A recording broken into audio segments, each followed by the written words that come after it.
Hello, everyone. My name is Max Orr. I'm Executive Director for Carolina Public Humanities, and it's my distinct pleasure to welcome you to today's Humanities in Action talk on Jim Crow in North Carolina. We are very excited to be joining you from different locations in the COVID reality that we all are. I am in my daughter, Sarah, who no longer lives here at bedroom. She's very disappointed. It's my office now. C'est la vie. COVID rules. I have a few things to announce before we begin. I want to certainly thank our sponsors, the Cotton Merker Group at Morgan Stanley. Been wonderful underwriters, especially of our K-12 programs. I also want to thank the General Alumni Association for publicizing and promoting all of our programs, and our wonderful partners at Carolina Meadows who support our public programming as well as our K through 12 program. I had a wonderful time with the folks out at Carolina Meadows last week giving a lecture out there. So if you're interested in any of those institutions and what they have to offer, we can drop some information on those down in the chat box. And please keep in mind that members of the General Alumni Association do get discounts to some events, including Carolina Public Humanities events. So I want to thank them. I also, of course, want to thank Paul Bonici, who's always behind the scenes, getting all of this organized, doing such great work with the technology, especially when we do, real live events at the at Flyleaf Books, and certainly always has great choice in music. So thank you, Paul. I also want to thank Vicki Breeden, who's back at the mothership monitoring everything, Brian Ensminger, who got everyone signed up here today, and also just all the staff at Carolina Public Humanities for the great work that they're doing. For those who don't know about what Carolina Public Humanities is, who we are, and what we do, we are the public outreach arm for the College of Arts and Sciences, and it's our job to take scholarship and faculty from the University of North Carolina and bring them out to the community. We also are in charge of inculcating and cultivating humanistic discourse and reflection wherever we can find it out there. And today's a great example of how we are bridging the divide between academic and the public. We have three ways we do this: public programs like this, including our this wonderful Humanities in Action session, and of course our Adventures and Ideas weekend seminars. We have two of those coming up, March 5th and 6th. We have Religious Freedom, a transnational perspective from the United States, France, and China. That'll be on March 5th and 6th. And at the end of March, we will have What Can We Learn from Animals? Our Zen friends have a lot to teach us. Should be a fun interdisciplinary look from the hard sciences, literature, religion, really interesting look at our relationship with the animal world. And I know, yes, humans are animals, but I think you know what I mean. And of course, I want to remind everyone of our wonderful Adam Symposium coming up on April 16th and 17th. We'll have Elizabeth Anderson, philosopher from the University of Michigan, giving a keynote talk on Friday night on what do we make of the work ethic in the 21st century, followed by the symposium on Saturday, where we'll have respondents from a variety of disciplines. Both of those events are free and open to the public, and we do hope you can join us for them. Also, bear in mind, Lunch with Friends and Strangers, our biography program, is going full steam this spring. Tomorrow, we'll be talking with Dr. Matt Andrews about Muhammad Ali. So check that out, line up, sign up, and get involved. And of course, go to humanities.unc.edu to make sure you can sign up for those programs. What are the other two parts of Carolina Public Humanities? Well, we have an extensive Carolina K through 12. It's our subsidiary in which we have an extensive program working with teachers throughout the state, providing teacher workshops. In fact, our speaker today has already done some work with Carolina K-12. So there's that. You can go to carolinak12.org to see what we do with our teachers. And of course, we have an extensive outreach program with community colleges, libraries, and other institutions throughout the state. Again, providing ways for us to get great content and important scholarship to as many communities in North Carolina as we can. So we would love for you to check us out at humanities.unc.edu to see what we do if you're not familiar with us. If you would like to help us in our mission, we could use all the help we could get, especially for our K-12 and community college programs, for which we do not collect any revenue from ticket sales. You can give to us. Paul will drop a donation button down in the chat, and certainly gifts of any size are greatly appreciated and all are tax deductible. So that's my spiel at the beginning, folks. What I'm really excited to do right now is to talk a little bit about our speaker. It's really wonderful to know that there is humanities work going on outside of the academy. Our speaker today, as I mentioned, has feet in both the academic and the legal world. Dr. Richard Paschal comes to us from a long career as a practicing attorney.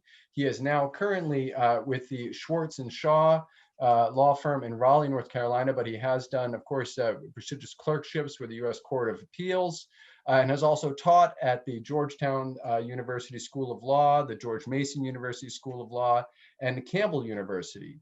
Interestingly enough, Dr. Paschal has a history degree. He also has a master's degree in government and a PhD in political science, and has always been interested in issues of justice and injustice. Certainly in a legal career, you're going to touch on justice, obviously, by definition, but certainly also looking at the historical injustice of life in our own state of North Carolina. He has I know you can see his book, Jim Crow in North Carolina, the Legislative Program from 1865 to 1922, is the book that is informing today's talk. And Paul has put a link down in there for that. But like I said, it's just a great, it's wonderful for us, incredibly, we get a lot of energy knowing that there are people out there just as engaged in humanistic work and helping us make sure that the Academy is not doing it alone. There are great people doing it all over. So please welcome Richard Paschal, attorney and doctor of political science and author. Thanks, Max. Glad to be here. Welcome. We're delighted to have you, and take it away. Thanks. So instead of looking at my mug for the next hour, let's at least start with me sharing my screen, and we will go through some of the points of my book and talk about them and what it's about. So the book is entitled Jim Crow in North Carolina, the Legislative Program from 1865 to 1920. As Max said, I do practice here at Schwartz and Shaw in Raleigh. We are school law attorneys. We represent public school districts from Manteo to Murphy, so to speak. And this project, which you now see a cover of, was started by a grant from the North Caroliniana Society to do a study on the Jim Crow laws. Let me speak for a moment about the cover of the book. At the top of the cover is a cartoon by Norman Jennett.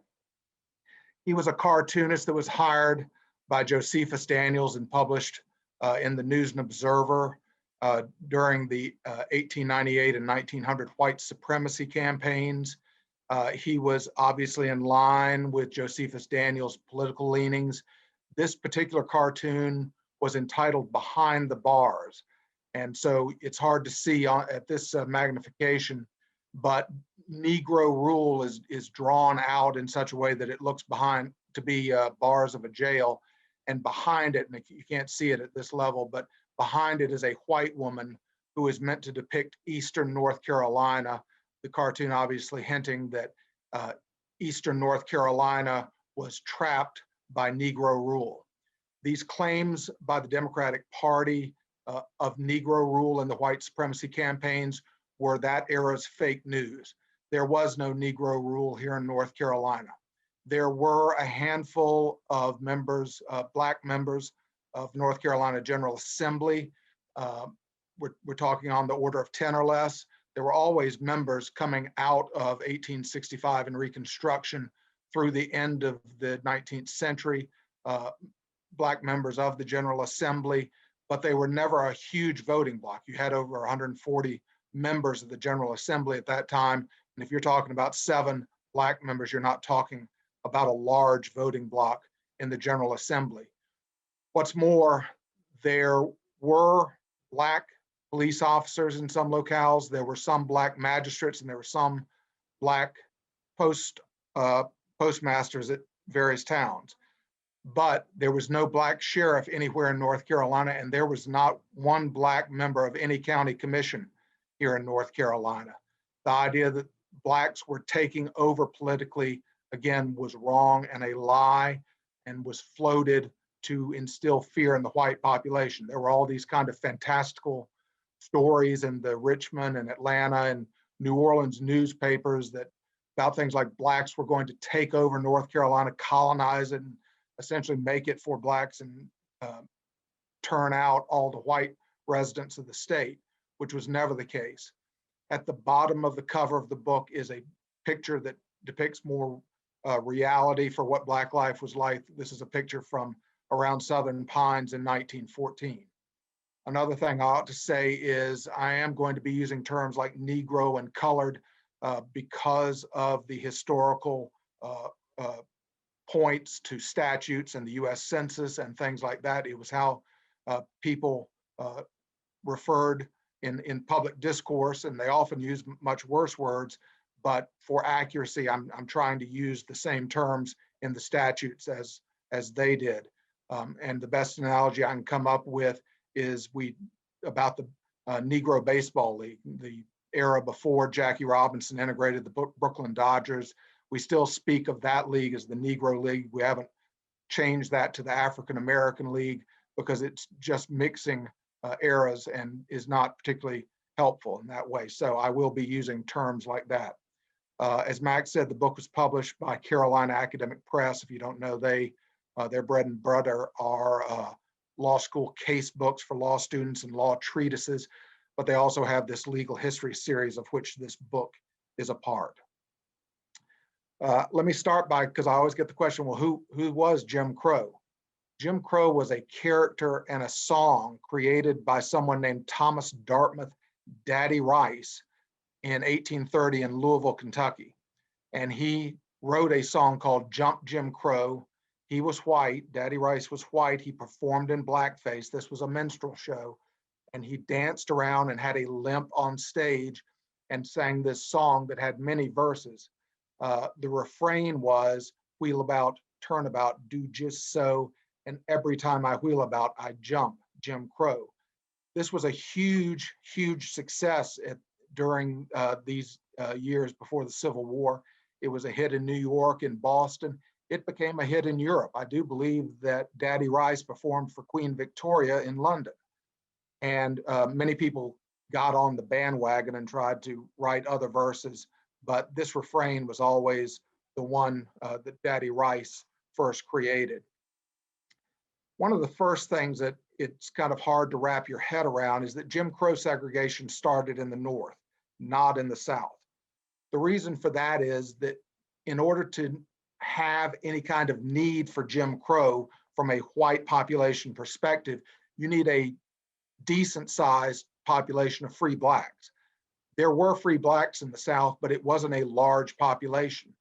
There were, however, sizable free black populations in northern cities especially, and it was only because of those populations and the desire of the Boston streetcars and the railroads and theaters in the North prior to the Civil War to create Jim Crow sections and Jim Crow cars. And you can see this quote from the Boston Post about a Jim Crow car, which was a special accommodation of the blacks.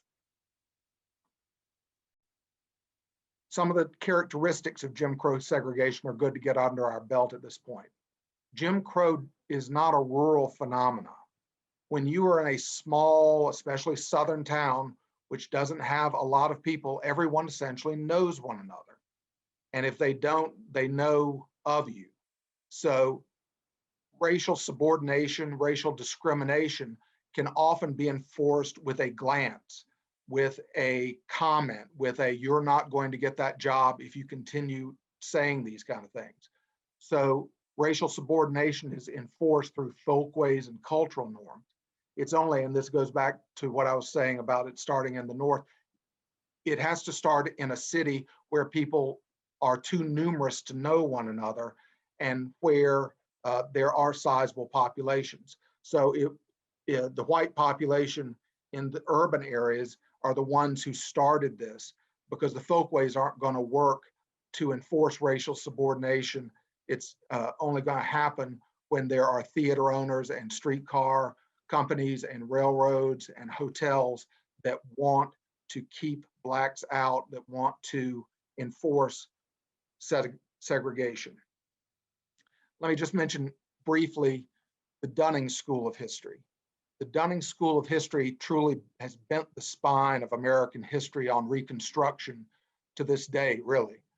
It was started by William Archibald Dunning, who was a history professor at Columbia University in New York City.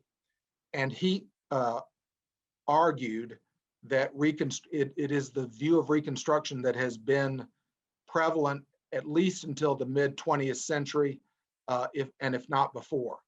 And as you can see, he said that the Reconstruction was there when the power of the federal government in the South was transformed into the support of a social and political system in which all the forces that made for civilization were dominated by a mass of barbarous freedmen. This is the depiction of Reconstruction as failing because it was corrupt blacks, carpetbaggers, scalawags. This was the understanding of Reconstruction for a very long time. And Dunning had a fleet of graduate students who went out and had this same view and essentially preached the gospel across the country. One of these students of Dunning's was Joseph Hamilton, who came here to Chapel Hill. And he described Reconstruction. Hamilton was a huge historian. He started the Southern Historical Collection at the Wilson Library, which to this day is the most valuable repository of documents and other types of matters on Southern history. At the same time, he was a partisan in these matters. He had his own view, and he described Reconstruction in North Carolina as a period when selfish politicians, backed by the federal government for Republican Party purposes, attempted to Africanize the state and deprive the people through misrule and oppression of most that life held dear. That view held for a very long time, and its shadows persist to this very day. One of the first things that was a corrective to this view, especially on race, was C. Vann Woodward's The Strange Career of Jim Crow. Woodward was a Southerner. He was from Arkansas originally. He earned his PhD in history at UNC, and he was already an established Southern historian at the time he published The Strange Career of Jim Crow, because he published a major book called The Origins of the New South in 1951. He taught at Johns Hopkins and later had a very long career at Yale. The book Strange Career of Jim Crow first came out in 1955. It went through several editions. I read it as an undergraduate at Chapel Hill, but it was invited lectures at the University of Virginia in the fall of 1954. And I realize that that time is important. In the spring of 1954 is the issuance by the Supreme Court of Brown versus Board of Education. And after Brown v. Board came down, if you're not aware, there was a second Brown v. Board decision the following year in 1955, where the court took up the question of if indeed segregated schools are unconstitutional, how do we implement this decision? So these lectures were given between the original Brown v. Board and the handing down of the decision the following year in Brown v. Board, what it's usually referred to. So this was a period, the fall of 1954 was a time when a lot of Southerners, in response to Brown v. Board, were saying things like, well, you can't expect us to change our way. We have always lived like this. It has always been this way with segregation in the South. And Woodward wanted to take on that claim. Woodward made two primary arguments in Strange Career. First, he said that Jim Crow discrimination had not always existed in the American South. And that goes back to what I was saying about its start in the North. You need a large or a relatively large free Black population to have to worry about segregation and discrimination in these kind of terms. So Woodward showed that Jim Crow and the way it was did not exist in 1866 after the end of the war. So the second thing follows from that. Woodward claimed that there had been forgotten alternatives because there was some fluidity and uncertainty in race relations. Blacks were participating on some juries during this time. There were restaurants in some areas where there was not strict segregation based on racial lines, that there was a racial fluidity that existed in the decades after 1865, and that the laws involving Jim Crow and discrimination and segregation really only began, in Woodward's view, around 1900. That's kind of the background from where my book is coming. Just because I'm going to be talking about the placement of these laws and to situate these laws in the world of North Carolina, let's very quickly go over some basics of post-Civil War history in North Carolina. In April and May of 1865, the war is winding down. Lincoln, of course, is assassinated in April of 1865. Once Johnson becomes president, he starts issuing proclamations on the southern states, and the first proclamations deal with North Carolina. And this one from May 29th, there were two of them. One named William Holden as the provisional governor of North Carolina, and the second, pay attention, the second one granted amnesty and pardon to those who participated in the rebellion if they were willing to take an oath or affirmation to support the Constitution and the Union. That means that the white officers who had just been participating in a rebellion against the United States could, if they were willing to, take an oath for affirmation, support the Constitution and the Union, and be back on the same political footing that existed in 1859.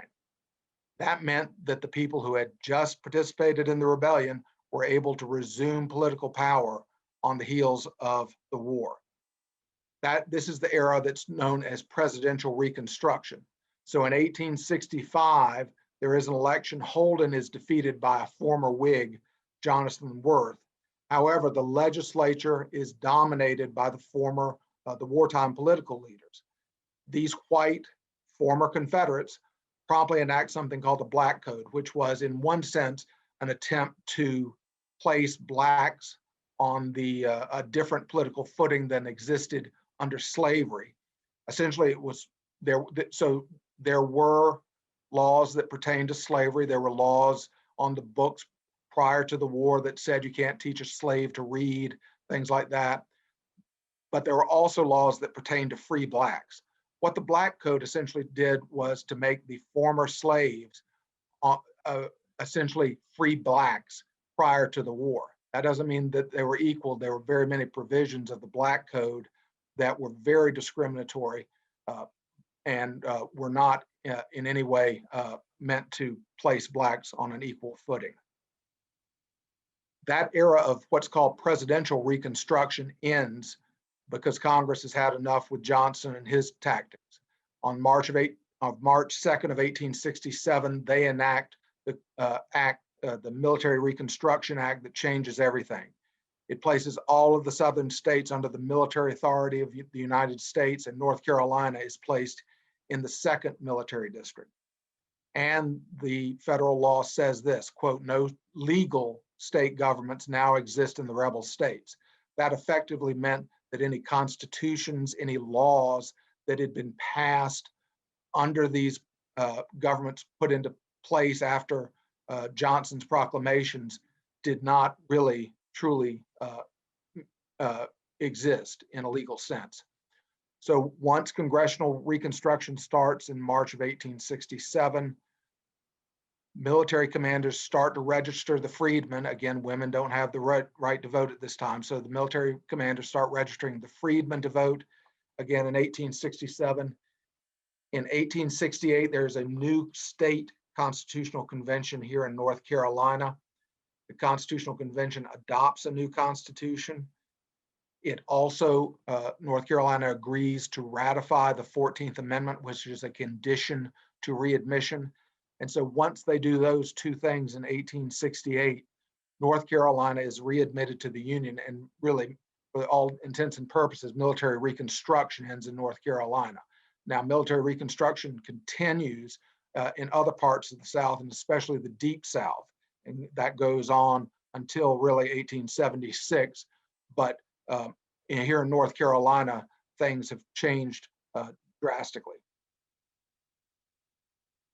The Republicans, though, maintained control of the legislature until 1870, when the Redeemers are elected to a majority in the General Assembly. And the Redeemers are so called because they are believed by the white population to have redeemed white rule in the South. And there were Redeemers, whenever the white majority took back over in all the southern states. Those legislatures were termed Redeemer legislatures. And but North Carolina still had a Republican governor until 1876, when Zebulon Vance was elected, and that's when full redemption, when the Democratic Party retakes majorities in both the General Assembly and in the governor's mansion, although the governor's mansion doesn't really exist until a few years later. But one of the things that you should note about this is that North Carolina is unique in the degree to which there is actual political competition between the parties. The Republicans maintain political strength in North Carolina, and even though in the elections of 1878, 1880, 1884, although most of the Democrats maintain control in the General Assembly, and remember at this time the governor has no veto here in North Carolina, those races were always competitive. The Democrats did not roll up big wins and big majorities because of the strength of the Republicans here in North Carolina, which was again unique. In the eastern part of the state, many of the counties are majority minority. That is, they had Black majorities, and Blacks naturally were members of the party of Lincoln. They were Republican. At the same time, in the western part of the states, there was a different system of farming. In the eastern part of the state, and by those eastern counties, I'm talking about Pitt, Wayne, Wilson, going up to Edgecombe and Hertford, and all up in there. That is the so-called Black Belt of North Carolina. Those kind of counties had farms and plantations that were producing mainly things like tobacco and cotton. In the western part of the state, in the mountainous regions, especially the far western counties, there was not that system of farming, and there weren't huge numbers of slaves, and there weren't huge numbers of free Blacks either. But because of that, the western parts of the state were also Republican because they had been Unionist. The western part of the state were one of the political sectors that did not want to secede. As you may know, North Carolina was the last southern state to secede, and partly it was because, and there was a great debate here in North Carolina about seceding, but given that Virginia, Tennessee, Georgia, South Carolina had all seceded, we would have been in a geographical vice if they had decided not to secede, and that was one of the reasons that pushed that over the top. In effect, the two-party system that we know got a monkey wrench in it in the 1890s. There was a group originally called the Farmers Alliance. It was kind of a descendant of the Grange movement. It was a movement of white farmers, especially. There was a Black Farmers Alliance, and there were Black farmers, obviously, but the Farmers Alliance that had significant political strength spun off into the Populist Party. And that's because the white farmers were originally aligned with the Democratic Party. But, and this again is a hard thing to wrap your head around in 2021, the Democratic Party in the 1890s was the party of corporate interest. They were in bed with the railroads, and the farmers were in particular disappointed that their party, the Democratic Party, would not impose a rate commission on the railroads, and the railroads were charging the farmers really pretty high sums to move their crops to market. And so that discontent among white farmers with the Democratic Party allowed their membership in the Farmers Alliance to spin off into a true political party, the Populist Party. What happens in the early 1890s is there's a very severe economic depression. There then becomes a fusion of the Republican and Populist parties here in the state. There was never a fusion party. You often see references to things about the fusion party. There was never a party. What the fusion party was simply an agreement between the Republicans and the Populists not to challenge one another and to support the other's candidate on the ballot, and to, in essence, pool their resources and work together.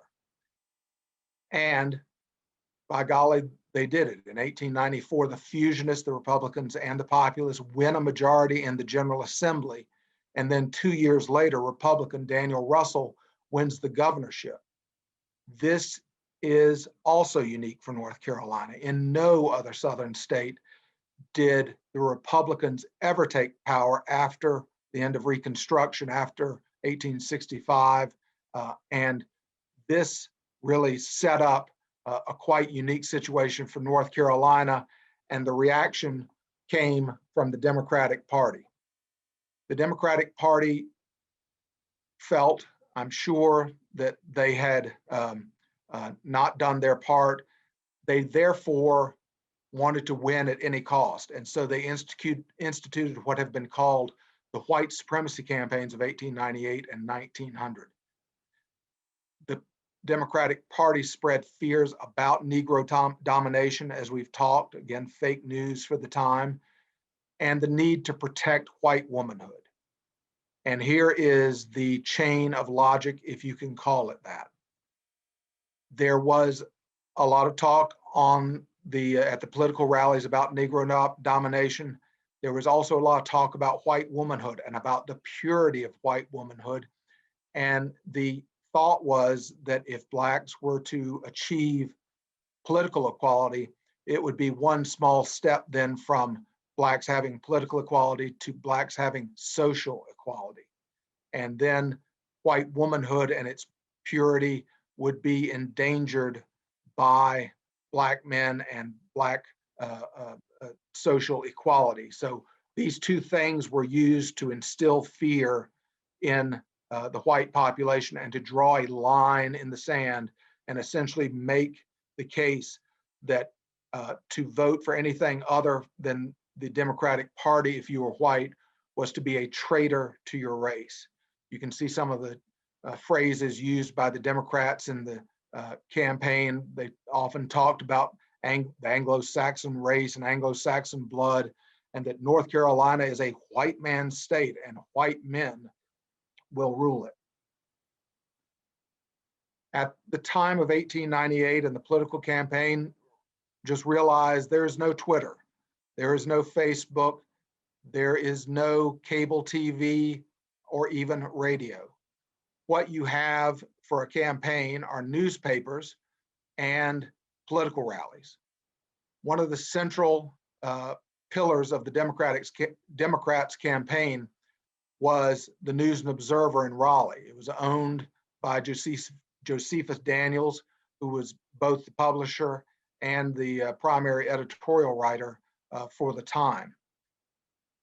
Daniels at this time was a member of the Democratic National Committee, and he was very open about supporting the Democrats. You can see from his memoir, he wrote many years later, that Democrats during the white supremacy campaign of 1898 relied on, quote, men who could write, men who could speak, and men who could ride. The last, by no means the least important. What that meant was the men who could write were people like Daniels. The men who could speak were people like Locke Craig and Charles Brantley Aycock. And the men who could ride, which he says is by no means the least important, is a clear reference to a group called the Red Shirts. The Red Shirts were a paramilitary kind of organization. They had started in South Carolina. People like Ben Tillman in South Carolina were involved in the Red Shirts down there. They were conducted activities like the Hamburg Massacre in South Carolina. And during the campaign of 1898, this took off, especially in the southern counties of North Carolina. And the Red Shirts wore a red shirt because it was the blood that was stained on the shirts during the Civil War. They rode on horseback in these large columns, and their weapon of choice was the Winchester rifle. And the Red Shirts were not as murderous as the Klan had been. There had been a high tide for Klan activity, especially around 1870 here in North Carolina, which had resulted in the Holden Kirk Civil War up around Burlington and Alamance counties. But the red shirts were not as murderous, although there are certainly murders that have been attributed to them.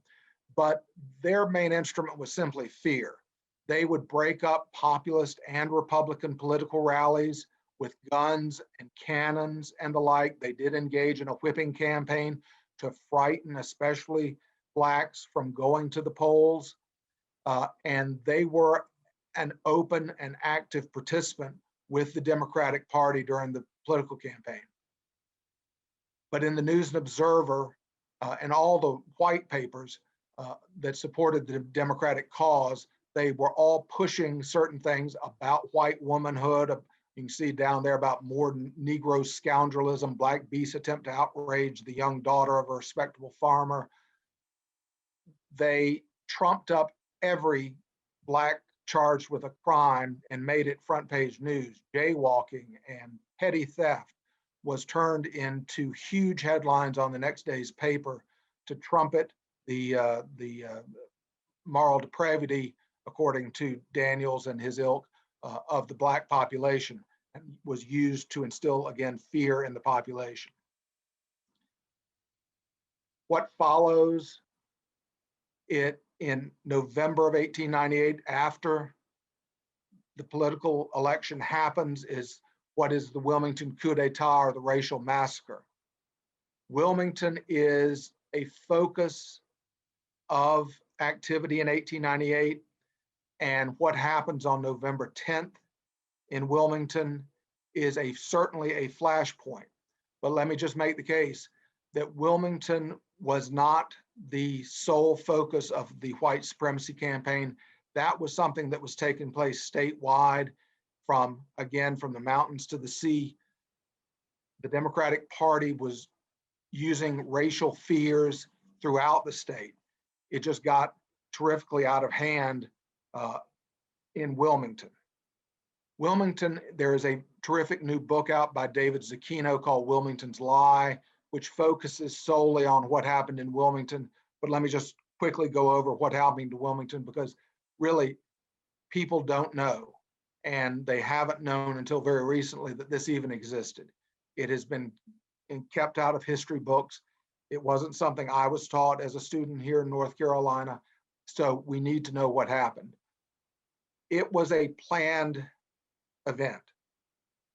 Prior to Election Day, you see here a quote from Alfred Moore Waddell, which was made the day before the elections. He tells a riled up crowd, "You are Anglo-Saxons, you are armed and prepared, and you shall do your duty. Be ready at a moment's notice. Go to the polls tomorrow, and if you find the Negro out voting, tell him to leave the polls. And if he refuses, kill him. Shoot him down in his tracks. We shall win tomorrow if we have to do it with guns." The fear of white military murderous activity was so great that Governor Russell, the Republican governor of North Carolina, withdrew the Republican slate of candidates from Wilmington. That is, Wilmington was a Republican stronghold. At this time, remember, Wilmington was the largest city in North Carolina. Wilmington was also had a large Black population. Again, Blacks, Party of Lincoln, they're Republican. Wilmington and New Hanover County was a Republican stronghold.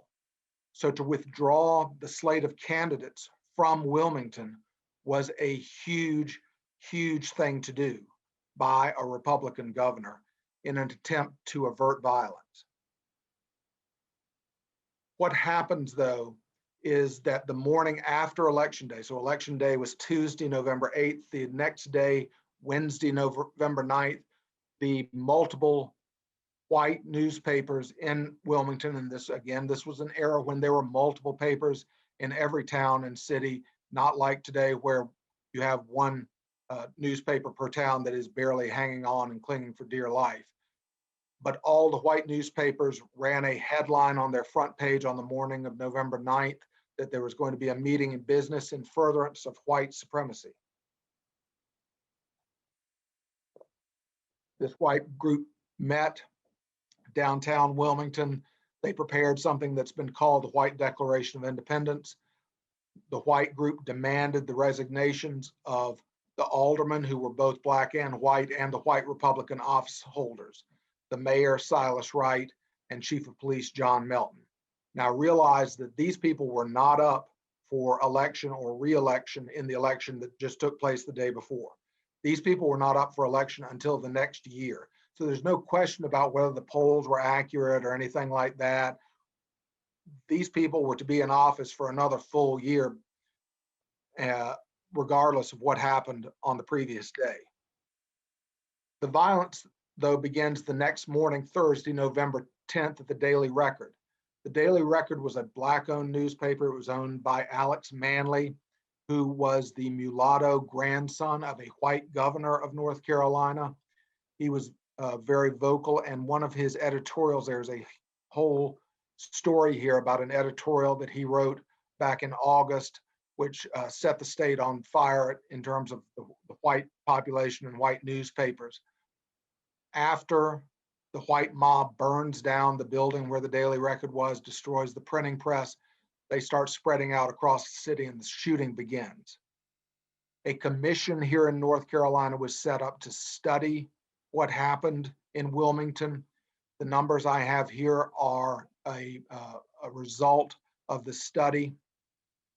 There were 0 whites killed during the massacre on November the 10th. If there had been a white killed, they would have been martyred by the white population. We would have known it. There were none. The numbers you see here, though, are the numbers that for which we are certain about. That is, this is a certain floor, but we don't know how many total blacks were killed on November the 10th.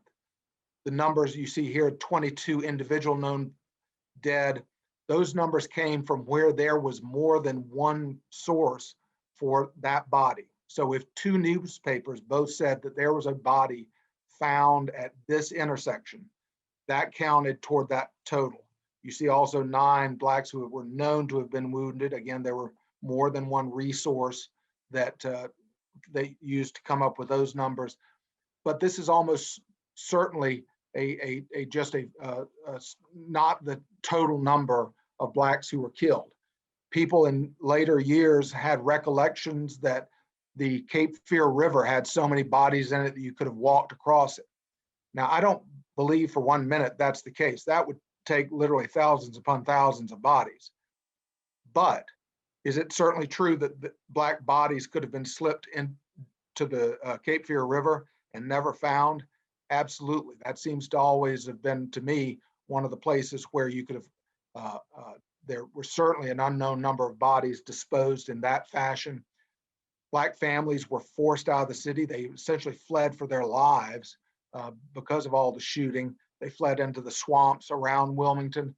Some of the black political and business leaders were put on trains to the north and told, don't ever come back. This white mob then forced the resignations of the city alderman, the mayor, and the chief of police. And as you can see, it may be hard to see here, but this is the front page of the Friday morning, November 11th, News and Observer. And it says, Honorable Alfred Moore Waddell, the new mayor of Wilmington, who was elected yesterday. Of course, there was nothing but a racial massacre the day before, and no true election took place. But this is Daniel's way of having a bit of fun at what happened. Wilmington is the only known coup d'etat on American soil in our history. That is where force was used to displace democratically elected officials.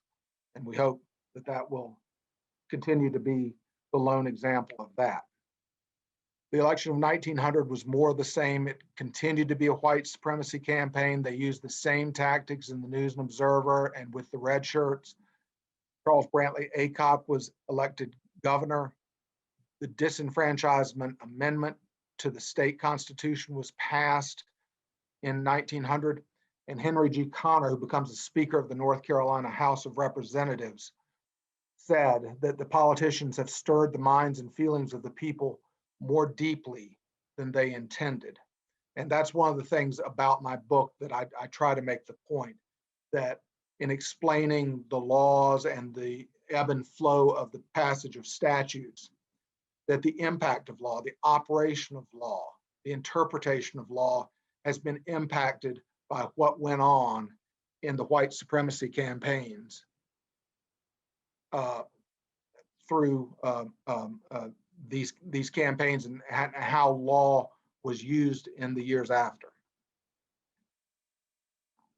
I defined Jim Crow laws in my book, in which I tried to catalog and find every discriminatory statute between 1865 and 1920. I defined it as any law which was intended to discriminate against Blacks or American Indians.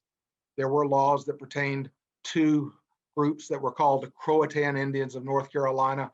That group is what we would today term the Lumbee tribe. I did not limit my study, though, to physical segregation. It seems to me that that's not very relevant for this kind of study. Discrimination writ large is really the point of what I was trying to get at. After all, in terms of disenfranchisement comes from this era, and it is certainly, to me, part of the Jim Crow laws of this era. But there were never white voting blues and Black voting blues. It was just that Blacks were not allowed to register to vote. One other thing to wrap your head around, which is very hard to understand at first glance for someone in 2021, is that in the list of laws I came up with on discrimination, initially a lot of the laws involving segregation don't make that list. And here's why. We think of segregation as the Supreme Court said in Brown versus Education, that segregation is inherently unequal. And to us, the opposite of segregation is integration. Well, in the years immediately after the Civil War, segregation was not a per se evil to the Black population and to Black political leaders. That's because the alternative to segregation in 1870 was not integration, but total exclusion, which is what had existed under slavery. There were no Black hospitals. There were no insane asylums, to use the term that of that era. To have a wing of a hospital that would tend to Black needs, to have a wing of the hospital of the insane asylum dedicated to whites, to have segregated schools, was at least a half loaf, a half step better than what had existed up until that time.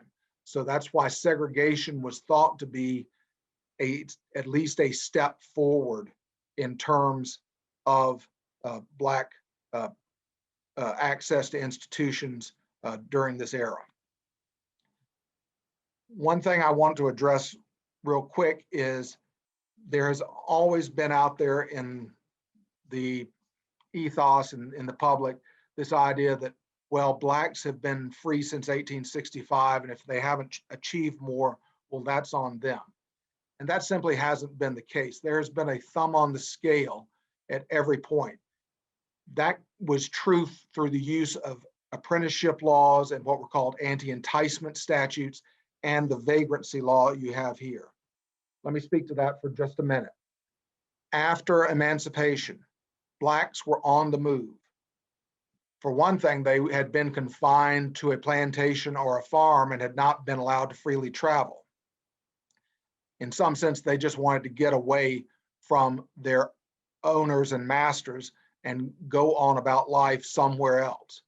But also realized that Black families had been broken up. They had been sold to different areas. And so a lot of Blacks were on the move to try to find those family members and to reunite those families. But they were often traveling without employment. So if you look at this vagrancy law, which was not applied to whites in this manner, but it says that if any person who may be able to labor but has no apparent means of subsistence, and then it has this phrase about sauntering about without employment, such person shall be deemed a vagrant and guilty of a misdemeanor. And here's the kicker: upon conviction, the court may fine or imprison him or both, or sentence him to the workhouse for such time as the court may think fit. This is slavery under a different guise. This is applied against Black men especially to get free work out of them when they are in a town have no job in that town, they are then labeled a vagrant and taken before a court.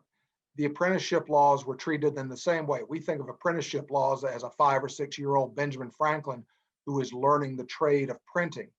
Well, in North Carolina, there was an apprentice bonded out by a court who was married and had a child. That's not apprenticeship learning a trade, that's slavery or servitude in a different era. So realize that these laws are being applied to Blacks to extract labor, free labor, out of the Black population that had just achieved its freedom under a new guise. One other way that the thumb was kept on the scale against Black power was Black political power and gerrymandering, as it has continued over the years. The map you see on North Carolina is a pre-1874 map of southern North Carolina. The green area you see is New Hanover County, and New Hanover County there goes all the way up to Sampson and Duplin, with Onslow on the east and Bladen on the left on the western side.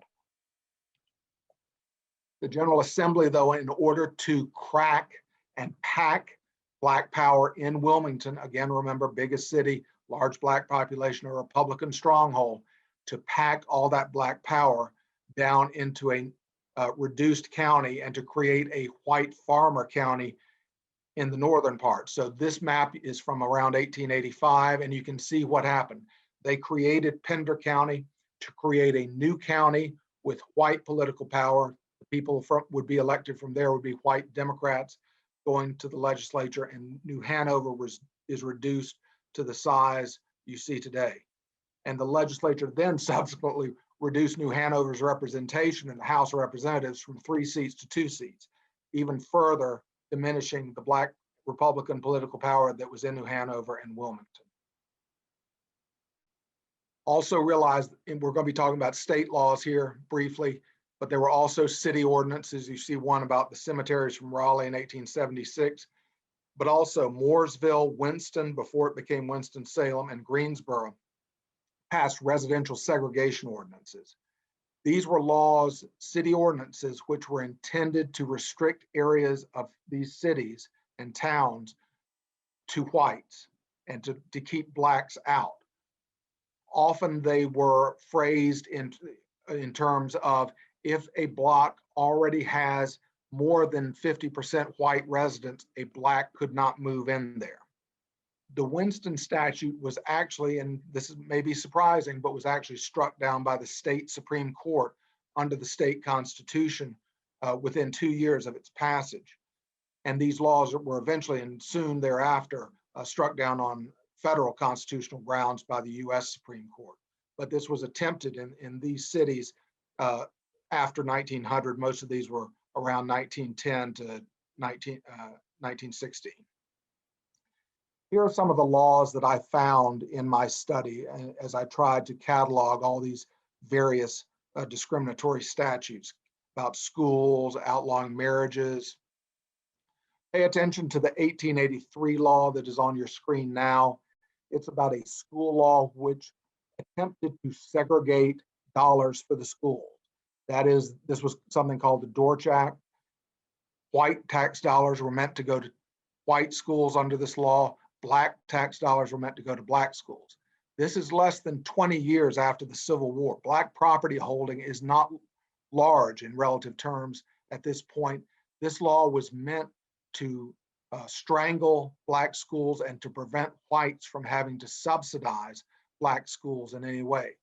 And again, perhaps surprisingly, the Dorch Act, this law was struck down by the North Carolina Supreme Court under the North Carolina Constitution very soon thereafter. You see other statutes here from 1885, statute requiring racially segregated cemeteries. Once you have the white supremacy campaign of 1898, though, you do get in the very next year when those candidates are seated, you do have a statute that segregates the railroads and the steamboats, a true kind of what you think of as a Jim Crow law. And there's the Constitutional Disenfranchisement Amendment. What surprised me, though, is after that, from 1900s white supremacy campaign, I would have thought, at least initially going into this, that there'd be some kind of piling on, that once they took the ballot away from blacks, that they would pass all kinds of discriminatory statutes and segregation statutes, but that wasn't the case. There are some minor, very, very minor laws that are passed, but between 1900 and 1907, when there's a statute requiring segregation on streetcars in cities here in the state, there is no law of any consequence involving racial discrimination, Jim Crow, between those years. I found that rather stunning when I discovered this to be the case. Let's talk about the voting for a second. The Disenfranchisement Amendment is passed in 1900, and here's the language of the literacy clause, quote, that every person presenting himself for registration shall be able to read and write any section of the Constitution. And that, to me, seems like a pretty straightforward constitutional provision. We may have questions about what due process requires, but that seems fairly clear about being able to read and write any section of the Constitution. But it wasn't applied that way. But all this is against the background of what happened in North Carolina after the Civil War. North Carolina had incredibly high levels of voting. Again, this goes back to how competitive politically North Carolina remained through all these years after 1865. Morgan Couser, who is actually one of C. Vann Woodward's students, did this important and really sophisticated county by county study here in North Carolina of Black voting. And you see these numbers. These numbers are stunning even for 2020. You see 86% Black voting, 98, 68, 64, and in 1896, when Russell was elected governor, you have 87% of Black men voting in the election, of registered voters, Black registered voters voting. That's really incredible. Also, because of the literacy clause, realize that the Census Bureau was making a record of this as well. In the 1900 census, where they used the term colored, and colored here for the US Census in 1900 included Blacks and Asians and American Indians, the literacy rate here in North Carolina was 53.1%. Well, turn that on its head, realize that the literacy rate is well over 40%. By the 1910 census, Negroes, they've now broken the different categories out. Negroes in North Carolina had an illiteracy rate of 38.6%. That means that 60% of the Black population was literate. But if you look at what happens in the very next election, after the Disenfranchisement Amendment here in North Carolina, the effective rate of Black voting in 1904, 0. So one may think that the US Census Bureau is not going to be the most accurate agency for defining and figuring out what is literacy and what's not. But it's certainly the case that more than 0 here in North Carolina were literate, would have been able to read the Constitution. Those numbers of over 40%, 60% literacy, that's not a rounding error. That's something else entirely. And in fact, the Democratic political leaders who proposed the Disenfranchisement Amendment thought that 25,000, 30,000, 40,000 Blacks would still be able to vote under the Disenfranchisement Amendment. And even that expectation of the people who proposed the amendment were confounded, and the number is 0. That's really quite remarkable to my way of thinking, because there is no deviation in any county here in North Carolina. But look at what happens in the other southern states. The other southern states are enacting these disenfranchisement amendments too. And in Mississippi, after it disenfranchises, has a constitutional provision that deals with this, there's 2% Black voting. In the next election, after Virginia enacts its constitutional provision, there's 10% Black voting. Those numbers aren't a lot. They aren't what Black voting should have been in those states, but it is more than 0. And the only way, again, I can explain this is that from Manteo to Murphy, essentially, there has been a change in racial attitude that has been affected because of the racial contagion of the white supremacy campaigns of 1898 and 1900. The law is not even being attempted to be enforced in any kind of equitable fashion in any corner of the state, and it happens at the drop of a hat. Boom. It's like there was a blast email that was sent out to all the registrars. Again, we realize this is not taking place at voting stations.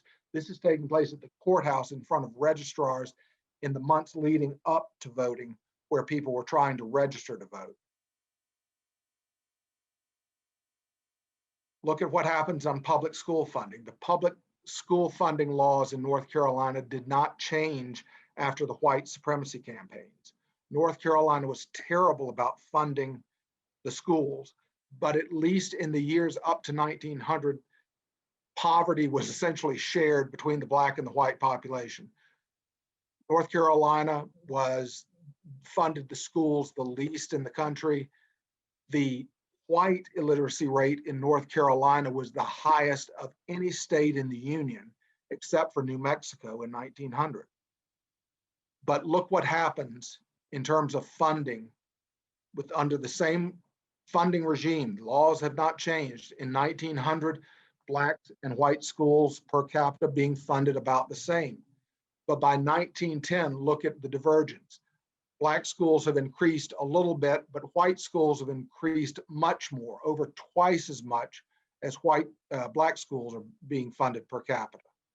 Similar, another study by Robert Margot using 1950 tax dollars around 1890, you can see there's parity between the funding of Black and white schools. By 1910, white schools in 1950 dollars are being funded $17.25 per student. Black schools, $9.28 per student. My conclusions then are, in contrast to Woodward, there were discriminatory laws being enacted starting in 1865 and not later, not around the turn of the century. There was also no tidal wave of new statutes after the white supremacy campaigns immediately when the Blacks had been removed from the voting rules. The operation of law did change, however, after 1900, and that really I chalk up to the attitudes of the white population having been impacted by these white supremacy campaigns. And so in sum, that the number and existence of statutes is not the full measure of de jure discrimination by the government of North Carolina, both state and local here in the state. And so that, again, is the cover of the book. It's from Carolina Academic Press. You can buy it from Carolina Academic Press. It's also available on Amazon. There's even a Kindle version if you prefer to read on Kindle. And I will stop sharing my screen and return to Max, and hopefully I answer some questions people might have. Well, it's a remarkable, as I always say when I hear talks that are describing the conditions for African Americans in the South, it was a wonderful talk, but it was a depressing talk at the same time. I want to remind everyone that we are taking questions in the Q&A button down there. And I guess while we're waiting for people to put their questions in, can you give me a sense of the extent of peonage in North Carolina? Do you have numbers on how many people were affected in peonage, or just even anecdotally where that fit in the Jim Crow infrastructure? Well, it would have been very broad. I don't have any real numbers about that, but especially in the Black counties, the Black Belt down east, it would have been very high numbers, given that these laws weren't applied in any way to the white population. But anytime they could have picked up someone on vagrancy, they would have done so. The apprenticeship laws were essentially allowed the just emancipated children of the slaves who were themselves emancipated. The preference was that the former masters were first in line to get these children as apprentices, again, as slavery under other means. The anti-enticement statutes were laws that were aimed at these essentially white employment agents who would come into an area and try to draw cheap Black labor out by luring Blacks to come work at a different state, at a different location. And those laws were enforced in such a way to prevent Blacks from breaking employment contracts with whites in their locales, and to punish whites who were trying to lure them away to different jobs, which may have paid more or things like that. Thank you for that question. I see some questions coming up. I'm going to let a few more come in just because I want to pique my curiosity a little bit. When you're doing work like this, I know that we're always doing this. What do we include? What do we don't include? What are some areas you think we need more research in, that a second book perhaps, or that you encourage others to look into? A couple of things. One is, I touch on the criminal laws, and I touch on the punishment system here in North Carolina, the state penitentiary. And North Carolina is, again, very odd, and it doesn't have a state penitentiary until after the Civil War. Most states had a state penitentiary. Felons were generally kept in the county lockups up until that time. But once you get central prison started here in Raleigh, the use of Black convict labor for money for the state became a real generator of money, and again, cheap Black labor. So one thing I would say is we need more study about the use of criminal laws against Blacks. It was certainly used, I mean, by golly, we talk about mass incarceration today. The criminal laws are being enforced in terrific measure unequally at this period of time, but we don't know how. You can certainly pick out certain cases and stuff, and it may be hard to do, but I wish there was more scholarship on the ways that people were indicted, the number of convictions. And this kind of leads into my next comment.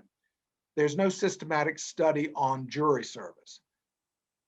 My book talks about what I think to be accurate, which is that after 1900, again, after these white supremacy campaigns, the laws pertaining to jury pools, who is pulled in to even potentially be on a jury, does not change. But it seems to be, at least in certain counties, jury service seems to be different. In some counties, there continues to be at least some trickle of Black participation on juries into the 19-teens. And that's because a lot of local papers published the list of these names. And as was the style of the time, anytime a Black person was listed in that list, it would have Bob Smith, comma, COL period for colored. I mean, it was like junior to every Black person's name. So you can go through and find jury lists from places like Warren County, where you will see occasionally Blacks being brought into the jury pools after 1900. But I think overall, jury participation by Blacks after 1900 essentially drops off a cliff, and except in just maybe one or two or three counties, effectively goes to zero after 1900. I wish we had some way to really systematize and really look in a sophisticated way at those numbers, instead of the just kind of anecdotal hints that I've found and document in my book. But jury service to me seems to be what happens over the ensuing decades would be a really important study for what happened here in North Carolina. All right, everybody hearing that, get on that before Dr. Paschal has to write another book. Okay, we have some questions. I'm going to get on our questions now. Niels Brubaker asked, did 0% of Black voting after 1900 result from 0% Blacks being registered, or were there registered Blacks who were intimidated not to vote? And did this disenfranchisement regime not ameliorate at all during the decades preceding the civil rights movement in the 1960s? If I do recall Kalser's study, I mean, this is a book on voting and political participation in the South by Morgan Kalser. It was published in 1974, and it's a very important study.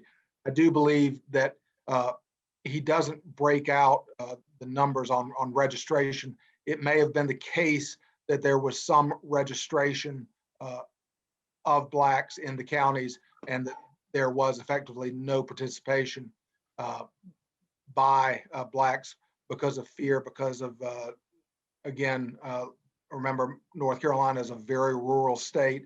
And so we go back to those folkways. If you're in a very small town in North Carolina and you're Black appearing at the voting station, that is going to get the attention of the white populace in your locale.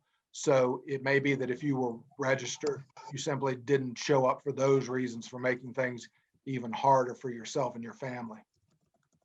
And the second part of that question was, did you see any amelioration in the 40s or 50s? Did it just stay hard discrimination in this period?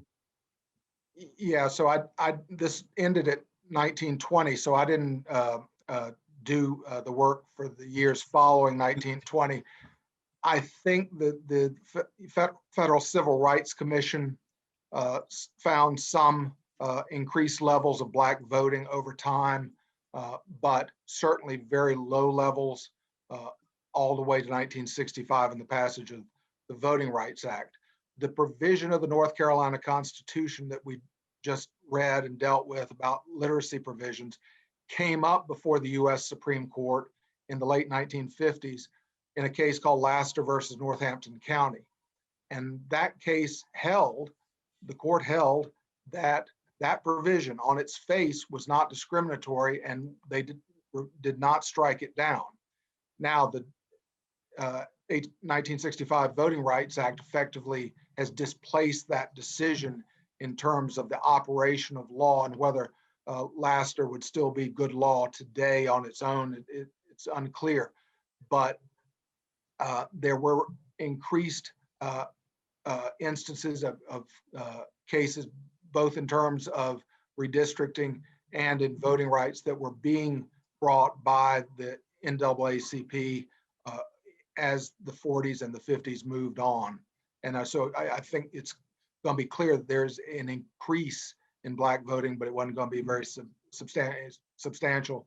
It again may not be effectively zero, which it was for the early decades of the century, but it's still going to be obviously suppressed. I think our people keep trying to get you to write that second book from 1920 onward, but we'll work with this one for now. Terry Greenland asked a question. Have you done any research on the cost of separate restrooms, beaches, parks, water fountains, even Bibles for courts, etc.? The economic impact on maintaining a segregated state? Not that I know of in a really, systematized way. I mean, that has always, been the, there are some things about segregation that are always kind of mystifying to me. And let me start off by saying one of the most incredible things is that the railroads didn't want Jim Crow laws. And the railroads were a huge lobbying interest. They were hugely politically powerful around the turn of the century. The railroads, though, didn't want these laws. It put them, in the position of having to buy another car and run another car on every line every time they ran a road to put the Black ticket buyers in that car. That cost them money. It also put their stewards and conductors in the position of having to police this. It wasn't the case that there was state police or city police who were policing these things. Most of the time, it was the railroads themselves who were having to tell someone who bought a ticket that, by golly, you look like your suntan's a little too deep, you need to move to the back car. They just wanted to sell a ticket from A to B. They didn't want to have to enforce the social mores of the time, because it cost them money and it made customers unhappy with them. So that's always been one of the things. And so, yes, obviously having separate schools and balconies, there are studies about the way architecture really had to bend its spine to take account of segregated balconies and courthouses and things like that. There's been really some interesting work done on the way the architectural profession was impacted and the way they had to deal with this mandate when every time they designed a building or a theater or anything like that in this era. But I don't really know to answer the question, I don't really know about the true costs in terms of dollars. I mean, after 1920, I do, again, this is the next book, which I or Max or someone else can write, uh, that there's an uptick in laws that are coming here in North Carolina. There was a law, and perhaps this is one of the things that the person who asked the question meant. There was a law that required the separation of school books in different locations. That the white and black textbooks, often they wouldn't have been the same textbook anyway, because the black schools often got the hand-me-downs from the white schools. But if there were, the textbooks themselves had to be separated, and they could not be kept in the same locale. So those kind of laws did happen after 1920, and they obviously had a cost. And I just don't know of a good study off the top of my head that dealt with that. Sorry, we keep getting you new book topics. I just, it's very interesting about that question though, too, because we certainly understand the underfunding that happens for the facilities and resources for the Black communities. But it is an interesting idea that it's probably extra spending that doesn't need to be a great question. I have a question. I'm going to pull this out of the chat. Catherine Alexander, I want to remind folks it's much easier to find questions if you put them in the Q&A button at the bottom. But Catherine has a great question. Catherine Alexander asks, can you talk more about de jure discrimination? Could it and white supremacist intimidation have been so powerful that no further laws were necessary with essentially full disenfranchisement? Yeah, that I think is the reason. That is that once you have taken any kind of political power, any attempt to correct what's going on politically in the state away from the Black population, you don't really need a huge number of laws. And that is what I guess explains that gap between 1900 and 1907. At the same time, having said that, the head scratcher is these laws start reappearing. There is a law in 1913 here in North Carolina that requires employers who have employees who are both white and Black to provide separate bathrooms in their place of business for the workers. There are laws that start ticking up again. There seems to be an uptick as you go on and after 1920, although I didn't do that study, but there seems to be an uptick. And yet those years, there's still no Black participation either, but there seems to be an increased desire to make this legal and to enforce this through law in those years. So I think both things can be true in some way, that there was a realization after 1900 that they didn't really need, and perhaps this is part of the fear and the way laws are being operationalized. Things are changing anyway. We don't need the laws, but eventually at the same time, even under the same political participation regime, their laws start coming again. And so I think all of the above is kind of the answer to that question. It's interesting. When you were talking early in your talk, you're talking about the beginning of segregation laws in the North, and it reminded me of, and to speak to the point of de jure sort of discrimination, that when I was young in Cape May, New Jersey. Now I believe that it was no longer legally segregated, but one of the beaches in Cape May, New Jersey was the Black Beach, and it was legally segregated. When I was going there was the early 70s. So I believe there was just sort of tradition at that point. Can you speak a little bit about segregation in the North and any impact in the era that you're talking about in particular, what was going on in the North in terms of segregation? This is, of course, by 1920, we have the Great Migration and other things that are happening. Have you done any work on that comparison? There is some stuff in my book about that, especially in the 1800s. There are a number of laws. Blacks are prevented from vote. There's a law on the books in Pennsylvania in the 1850s that prohibits Blacks, even free Blacks, from voting. There are laws in Oregon that prevent Blacks from moving into the state and owning property. So a lot of things like what happens at beaches and stuff, and what was happening even in the Boston car case that I talk about, those are being not through law necessarily or ordinances, but are through the companies there. And that's being driven by the customers saying, I don't want to sit next to this Black person. And so the companies in that instance are setting aside the back of the streetcar for blacks because it's a customer demand. And the beaches the same way, and often theaters were segregating not because of a city ordinance or state law requiring segregation of theaters, but because theater owners were trying to accommodate white patrons in particular. Like I said, everything you tell me is very illuminating, enlightening. It just gets me very depressed, but the arc of justice is long. Jerry Everhart asks, after 1900, what was the extent of white on black violence in North Carolina? Yeah, and on that question, I have no idea.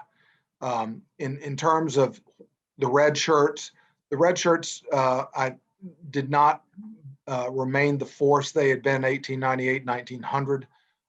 The Klan nationwide makes a comeback in the 1920s, but the red shirts kind of faded out, and I don't know the history of the red shirts and why they went away, whether it effectively is the same thing, that whites won those elections and got disenfranchisement and the things they wanted, and they weren't seen as necessary to create a white political system. And so I don't know really about especially up to 1920. I do know that after 1920, and especially nationally, Indiana, states like that, you have a huge resurgence in the Klan and more violence and uptick in lynchings and things like that. It's Niels Brubaker is just noticing, and by the way, I should say my father is from Oregon, and he confirms also what Niels is writing, that there were sunset laws in Oregon towns in the 1930s and 40s. So certainly something that we're aware of. It's Oregon has a reputation for being a very liberal place now, but it has a very, very racist past for sure. I mean, Oregon's kind of an outlier on that front. I mean, it really has a much more elaborate legal de jure system on a lot of fronts than most any other state, 120 years ago. It's very strange. Yeah.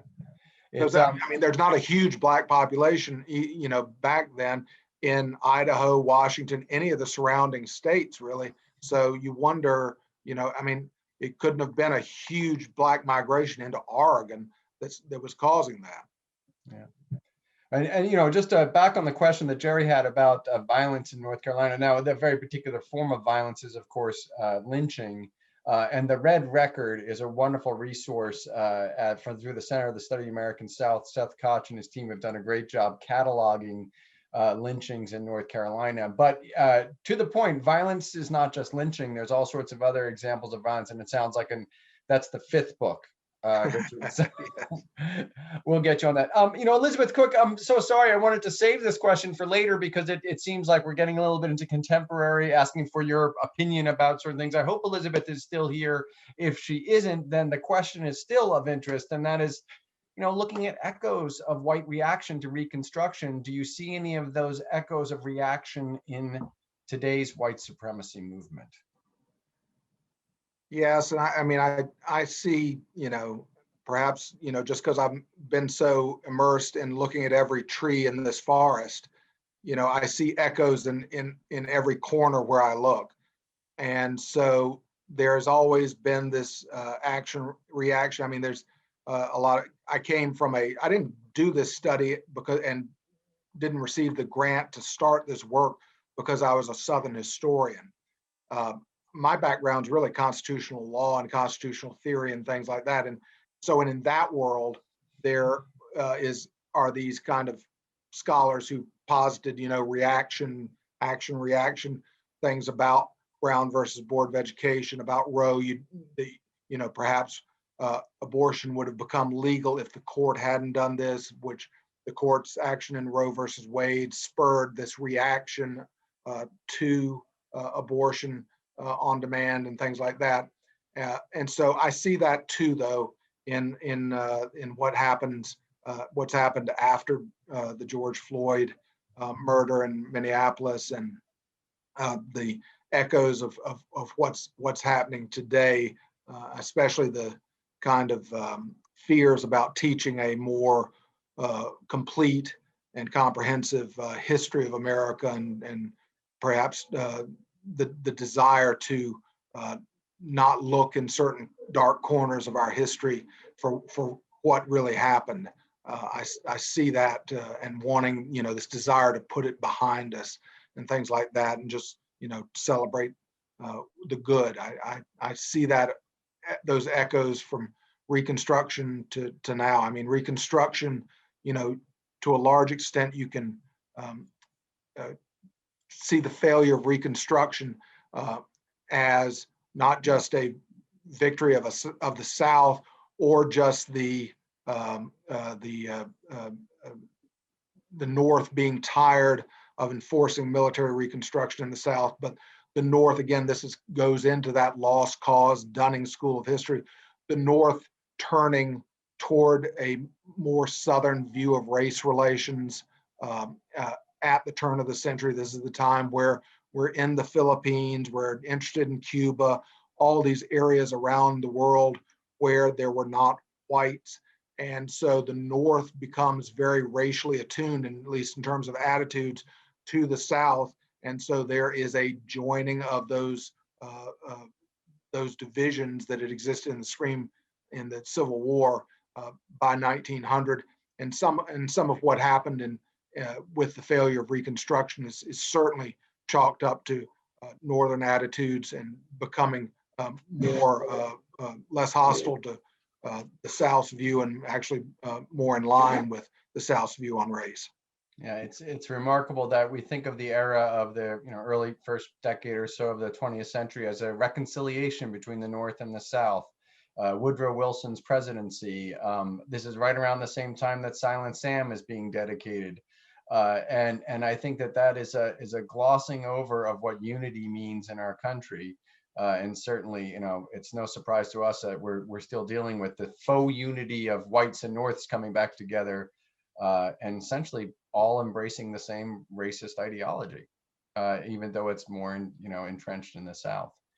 Well, Dr. Paschal, Richard, this has been absolutely, like I said, illuminating, depressing, but also, I will just say, knowing that throughout all of this, there's been a struggle for freedom and people who are brave enough to act, to take their agency and work towards bettering this world. But I do hope that everyone understands the first place that starts is with information and a good understanding of our past. And you're doing great work for us. I really appreciate you, this gift to North Carolina. And we do want more books. So hopefully there'll be more coming out. We've just given you 5 or 6 topics to work on, and then we'll get you back over into French history. You can come and join me over there. So, all right. I want to thank everyone. I've got an Ancien Regime book in me somewhere. What was that? I'm sorry. I've got a book about the Ancien Regime somewhere in me. Oh yeah, oh absolutely. Oh, it's coming up. A great legal stuff there, Napoleonic Code. We can get right into it. Well, thank you so much. It's been a great pleasure having you. Thank you for your work you're doing, and also for sharing this information with North Carolina teachers and wherever you can get it. It's very important. Again, we want to make sure you have information on Dr. Paschal's book. It's down here. Sorry, I did it, Paschal. That's what happens when you're a French historian, by the way. Dr. Paschal's book, we have it in the chat here. Please get yourself a copy. There's obviously a lot more information inside there. Thank you once again. I want to remind everyone, tomorrow we have lunch with friends and strangers. Go to humanities.unc.edu to sign up for that. It's Dr. Matt Andrews, and I will be talking for an hour about the amazing Muhammad Ali. And oh yes, that's Friday. Thank you, Paul. See, I'm just trying to, this is what happens in COVID, folks. I haven't left my room. Friday at 12 o'clock. Well, that gives me some time to prepare. And I guess when I start making mistakes, it's time for us to say, show's over. One more time, everyone. Can you hear the applause, Richard? I can. Thanks so much. Thank you so much. Thank you, everyone. We'll see you next time. It's always great seeing you on the small screen. Hopefully we'll be in 3D soon enough. Have a good evening. Take care.